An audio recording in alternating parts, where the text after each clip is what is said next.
Tower Defense Simulator, the farther you get, the harder the enemies become. That is, until you reach wave 50 in hardcore. That is currently the farthest wave in Tower Defense Simulator that you can reach. Yes, back then it did go all the way up to wave 68, but unfortunately Insane Mode has been changed and is now Fallen Mode, which only goes up to 40 waves. So what if the farthest wave in TDS wasn't 50, but instead it was 100? Maybe 200, or even 300. How would those waves look? And today, I'm going to be diving into that question and seeing how difficult the waves can possibly get. Before we get started, make sure to leave a like if you enjoy, and use star code E to support me. That being said, let's move on to the video. Alright, so first, you need to understand the concept of scaling. Scaling is a term used to describe things getting more difficult in-game as it progresses. This is already something you notice in Tower Defense Simulator. As you move up from wave 1 to wave 40, the waves gradually get harder and harder. But say the waves were to keep going, how would the scaling look there? You obviously have to keep increasing the difficulty of each wave, so at what point would it become too hard for you to beat those waves? Well, a good example of this scaling would be Bloons Tower Defense 6. There, once you get past a certain amount of waves, the game randomly generates balloons that will come out later. Now the game has to make sure that it doesn't make anything too difficult that is way too early for the player to defend. Therefore, it must balance its scaling to gradually get more difficult over time. This includes sending out more difficult balloons, increasing the speed of the balloons, and increasing the health of the balloons. As the waves progress, the game gets harder and harder until eventually your defenses will no longer be able to hold up. So now that you understand the concept of scaling, we have to apply it to Tower Defense Simulator. However, scaling isn't exactly consistent. Take wave 22 as an example. On wave 22, a giant boss comes out. This boss has a lot of health and is very dangerous. However, if you check the next wave, you will notice that the enemies on the next wave after that will be easier than the one with the boss on it. This does not follow a constant trend of scaling, as the waves get easier and harder as they go up. So if we don't have a constant difficulty increase, but rather a fluctuating one, we cannot make a precise assumption of how waves will look. So we have to look for any patterns we might find in how the difficulty of waves is structured. You may notice that the game does give you time in between each boss to prepare for the next one. If we're given a certain amount of time between rounds to prepare for the next one, then we have to take this into account. And if we're going to be assuming future waves in TDS, then we have to make sure we give the players time in between waves to upgrade and place down towers. Now scaling is definitely not going to be as simple as other games here in Tower Defense Simulator. In Bloons Tower Defense 6, the balloons are always the same. They have no effect on each other. However, in Tower Defense Simulator, there are enemies that do actually have an effect on one another. For example, the circuit. The circuit increases the speed of all enemies in its range. This means you could send out much easier enemies but have a bunch of circuits boost them, and that wave would end up being harder than if you were to send out a boss that is still slow but you could kill it pretty easily. Another example would be the health cultist. The health cultist can heal a great amount of health for enemies, which again isn't something that you see in Bloons Tower Defense 6. Both of these enemies that now have an effect on other enemies have to be taken into account as for how many of them are spawned. You could send out 5 Frost Spirits, but then you can also send out 1 Void Reaver and 500 circuits, and the Void Reaver will be way harder. Now that you understand how scaling in Tower Defense Simulator might look like, we actually have to determine here how difficult each wave will be. Now, if we were limited to the towers we had, then we probably wouldn't make it that far because there would just be a certain point that a normal defense can no longer hold up. So to make things more interesting,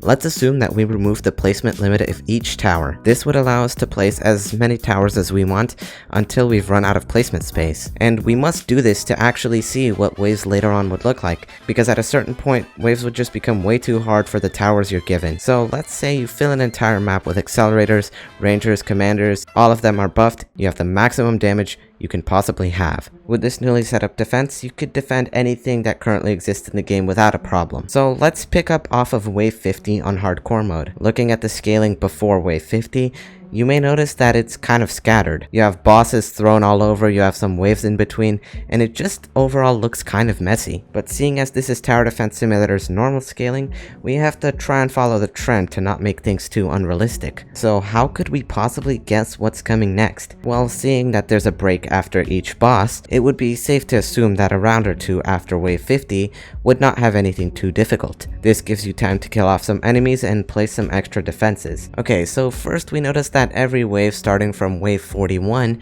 has a new enemy introduced each wave. These enemies are in bold to indicate that they are brand new enemies that you haven't seen in the game before. But remember, we're not just working with the enemies inside of the hardcore game mode.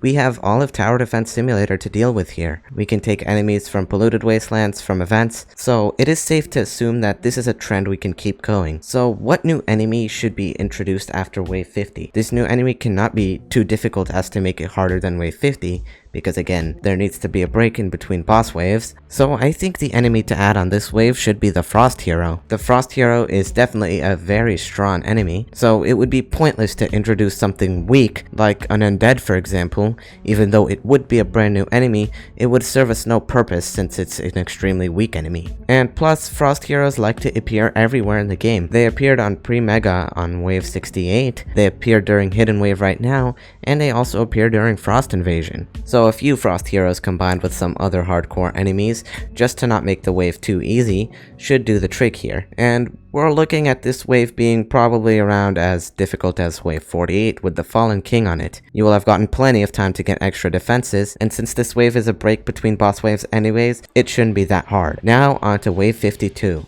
We still want to add another enemy because I think it would be a bit early to go in for the next hardest boss already after having defeated 2 Void Reavers, so I think the enemy we should add here is the Mechanical Rot. Now I know some people would consider this a boss, but if you already have hundreds of thousands of dollars worth of defenses and you've beaten 2 Void Reavers, then I think the Mechanical Rot should be no problem. He could be, a sort of mini boss, having a bunch of other enemies be rushing. Introducing any other enemy would kind of be way too easy or way too hard. We can't just straight up rushing the creator as an example, so the Mechanical Rod is a fairly easy enemy that'll give you time to prepare for the next ones. Now I think 2 waves has been enough time for you to prepare for the next boss, so we're going to be sending in a Nuclear Fallen King. Now it may seem that the Nuclear Fallen King is a really easy enemy to send in, especially compared to 2 Void Reavers, but this is actually not the case. The Nuclear Fallen King is way faster and way more dangerous, and when trying to kill the Nuclear Fallen King in trio, he's actually going to be getting closer to the exit than even the 2 Void Reavers will. So giving you a bunch of time to prepare for the Nuclear Fallen King, I think it should be possible to defeat him on wave 53.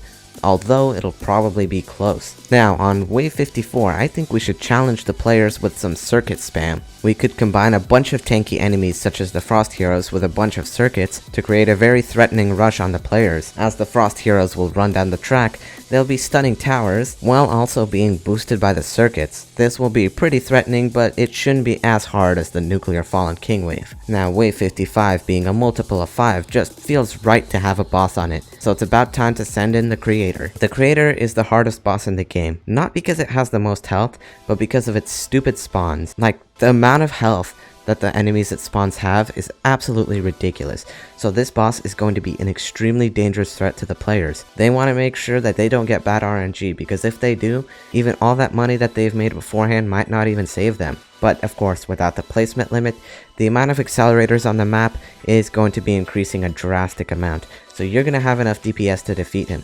Now, I could go on like this for another hour and a half, naming every single wave until it becomes pretty much impossible, but that's not going to be interesting. So how about we skip through the waves to not make it so boring. So assuming the waves in between bosses are kind of going to be getting harder and harder as they go, so say wave 56 after that would be another spam of say Vindicators to the point where it isn't harder than the Creator, but it's still just as much of a challenge, then the amount of money the players are going to be making is going to be immense. So the players are relatively quickly going to get max defenses, filling up the map entirely with accelerators and rangers. So we gotta start having some fun with them and actually pushing some interesting enemies in. Now, we cannot just let the players have all the towers be on the map. We gotta make things more difficult for them, and the one boss for that is the Raider boss. The Raider boss was able to shoot and kill towers, meaning that they'd be gone off the map.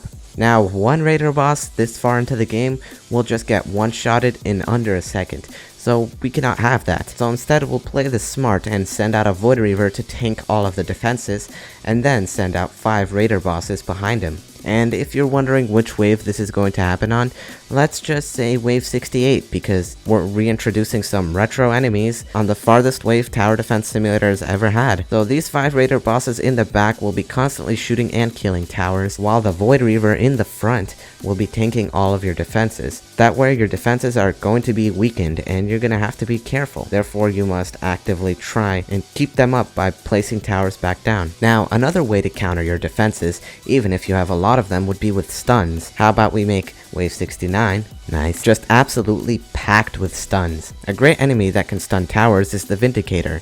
It has a hammer that it can throw across the map and stun towers from pretty much anywhere, sending out around 15 or so Vindicators and probably a health cultist to annoy the players even more. The Vindicators will be stunning everything on your map. Of course, by then the entire map will have been filled by towers already, so your absolutely crazy defenses should be able to take them down. Now, these waves are boring. How about we skip through all of them and go straight to wave 100? How hard could wave 100 here be? Now, there's 2 different ways to look at it.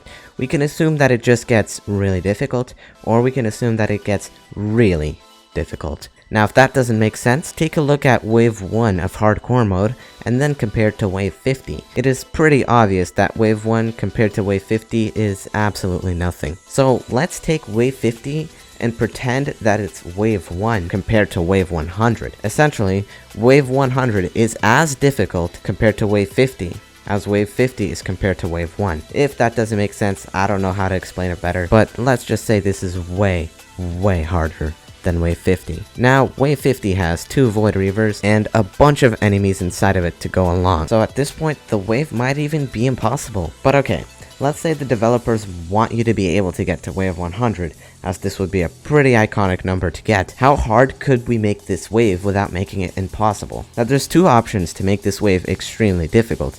We either send brute force with the enemies having a ton of health to be able to push the players' defenses to the limit, or send out enemies that make the players, or send out enemies that will rely on the skill of the players in order to defend. So a good idea for that would be to send out a creator to tank the defenses and send out 25 raider bosses packed with some health cultists. With 25 raider bosses, your towers are going to be dying left and right. You'll have to constantly place down towers and make sure that you have as much defenses on the map as you can possibly get, because if you let the raider bosses just kill your towers, then your defenses are going to be weakened and you stand no chance. With lower defenses, it's going to be really difficult to kill the creator, and then when you do, the health cultists will just be constantly healing the raider bosses, so you won't have enough damage to kill all of them. So this is wave 100. If we assume that it's this difficult, then going anywhere past wave 100 is gonna be kind of hard. So if this is how difficult wave 100 is, then any waves after that will just be completely crazy and wouldn't make any sense. We can either send out more difficult enemies